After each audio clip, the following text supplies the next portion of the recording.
Hey guys, so today, dito tayo ngayon sa LP Plus Gansenamo. Marami tayong display unit dito. Yan. So isa-isahin natin, pakita ko sa inyo. Isa-isahin natin. Okay, so meron tayo dito sa taas. CJ Evo Micro na naka-red dot. Yan. Tapos meron tayong Glock 22 Gen 4 caliber 40. Meron tayong classic na pang competition. Ang ganda. Enhanced na, may bagwell na. Ang lambot ng trigger, tsaka ng kasahan. Naka bull barrel sleeve. Adjustable rear sight. Meron tayo ditong Springfield na limited edition. Meron tayong local made na TAC Ultra High Cap caliber 45. Meron tayong Glock 17 MOS threaded, brand new. Meron tayong STI Legend caliber 45. Meron tayong Colt Competition caliber 45, naka-compensator na, built-in, adjustable rear sight. Meron pang fiber optic. So ito naman yung ating pang congressman, Ruger 57 caliber 5.7 by 28mm.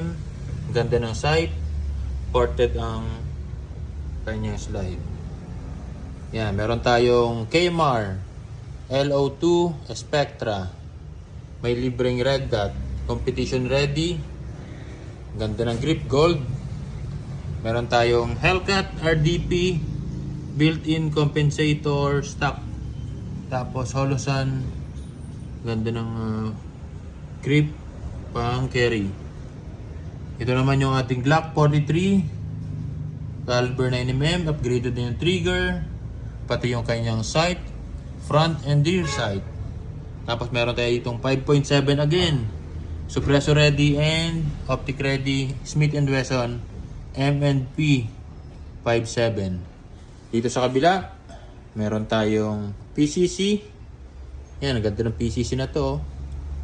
JR Carbine 16 inches threaded barrel. Tapos Glock magazine.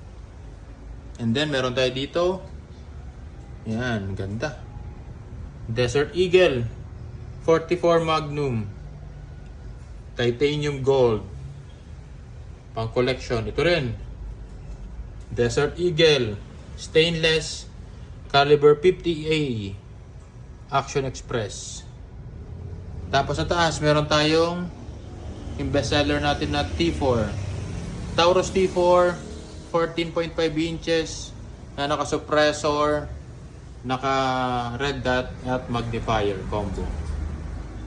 And guys, oh, tapos may mga accessories tayo.